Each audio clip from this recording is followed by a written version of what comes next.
Next जो अपना limitation है साइंटिफिक मेथड का वो है ह्यूमन कॉम्प्लेक्सिटी।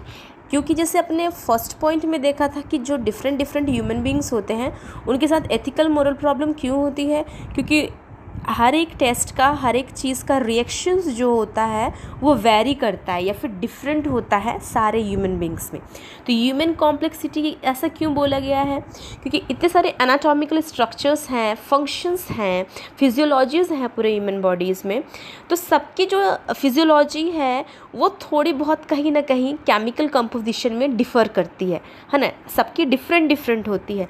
तो हमने जो पर्टिकुलर टेस्ट किया है ज़रूरी नहीं है कि उसका जो रिएक्शन है या फिर इफ़ेक्ट है वो सब पे सेम हो।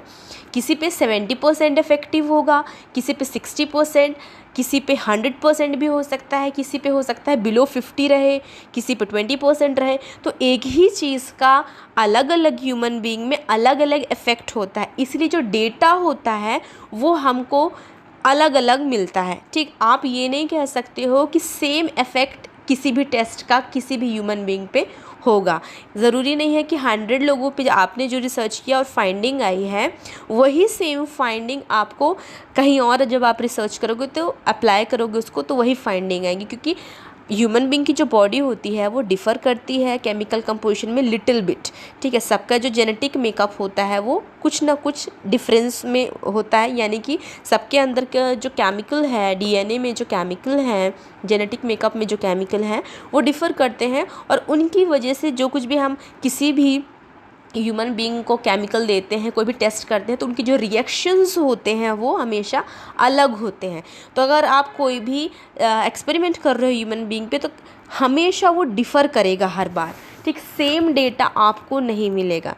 ठीक, एक ये प्रॉब्लम थी ह्यूमन कॉम्प्लेक्सिटी की साइंटिफिक मेथड में कि हमको सेम रिज़ल्ट नहीं मिल रहा था। ठीक है, देखते हैं इसमें क्या लिखा है। Human behaviour is complicated, subtle and varied. ठीक, तो जो ह्यूमन का जो बिहेवियर होता है वो बहुत कॉम्प्लिकेटेड होता है। सपोज़ आपने कोई साइकोलॉजी से रिलेटेड या फिर कोई मेंटल हेल्थ से रिलेटेड कोई भी आपने रिसर्च परफॉर्म किया, तो ज़रूरी तो नहीं है कि हर किसी का जो मेंटल लेवल है या फिर एटीट्यूड है, बिहेवियर है, वो सेम तरीके का रिस्पॉन्स दे, वो पर्सन सेम तरीके का एटीट्यूड दिखाए आपके टेस्ट पे। अलग अलग ह्यूमन बीइंग का बिहेवियर अलग होता है, इसलिए उनके जो रिएक्शंस होते हैं वो भी डिफ़र करते हैं। Then it is very difficult to categorise human behaviour, और इसलिए ह्यूमन बीइंग के बिहेवियर को कैटेगराइज कर पाना या फिर उसको नाप पाना बहुत ज़्यादा ही डिफ़िकल्ट है। Then when human behaviour is studied and analysed by human beings by other human beings, the personal biases come into the picture and distort the analytical fact। और कई बार क्या होता है कि जो रिसर्चर्स होते हैं, ठीक, या फिर जो रिसर्च परफॉर्म कर रहा है उसके द्वारा ही बाइसिंग हो सकती है। सपोज़ कोई फादर है वो एक्सपेरिमेंट कर रहा है, ठीक है ना, बहुत सारे लोगों का आईक्यू लेवल चेक कर रहा है, ठीक है, बच्चों का, और किसी मतलब उसी ग्रुप में से कोई ऐसा बच्चा है जिसके फादर हैं एक्चुअली रिसर्चर। ठीक, वही है रिसर्चर और उस अपने बच्चे के क्लास में जा कर के वो रिसर्च परफॉर्म कर रहे हैं। तो ऑब्वियस सी बात है कि उनके अंदर आएगा कि मैं अपने बच्चे को इस चीज़ में ज़्यादा मार्क्स दूँ या फिर इस चीज़ में ज़्यादा ब्राइटर शो करूँ। ठीक है, तो ये क्या हो जाता है, पर्सनल बाइसिंग हो जाती है, यानी कि बाइसिंग मतलब भेदभाव करना। ठीक, जो रिसर्चर है अगर उसी के द्वारा पर्सनल बाइसिंग की जा रही है, भेदभाव किया जा रहा है, ठीक है ना, प्रॉपर उसको मेजरमेंट नहीं किया जा रहा है, डेटा कलेक्ट नहीं किया जा रहा है, उसको ये लग रहा है कि मैं अपने बच्चे को या फिर अपने बच्चे को ज़्यादा मार्क्स दे देता हूँ ताकि वो उसका जो परफॉर्मेंस है सबके सामने अच्छा आए, ठीक है ना, उसका जो इम्पैक्ट लोगों पे अच्छा पड़े। ठीक, तो इस तरीके की प्रैक्टिस से क्या होता है कि आपका जो एक्चुअल रिज़ल्ट आना चाहिए वो इफ़ेक्ट हो जाता है।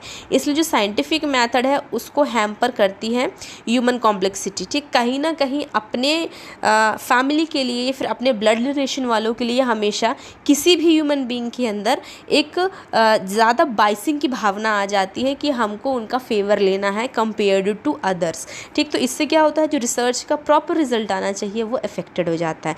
तो ह्यूमन के बिहेवियर को समझ पाना बहुत मुश्किल है। इवन रिसर्चर जो है उसके अंदर भी ये भावना आ सकती है कि मैं बाइसिंग करूं, भेदभाव करूं, ताकि अपने जो रिलेटिव्स हैं, अपने जो ब्लड रिलेशन वाले हैं, उनको मैं ज़्यादा अच्छा सबके सामने दिखा सकूं। तो एक ये भी ह्यूमन कॉम्प्लेक्सिटी का एग्जाम्पल है। दूसरी चीज़ ये कि अलग अलग जो भी लोग होते हैं, अलग अलग जो ह्यूमन बींग होते हैं, उनका बिहेवियर अलग अलग होता है, इसलिए एक ही टेस्ट का सब पे अलग अलग रिजल्ट आता है। ठीक, ये है ह्यूमन कॉम्प्लेक्सिटी।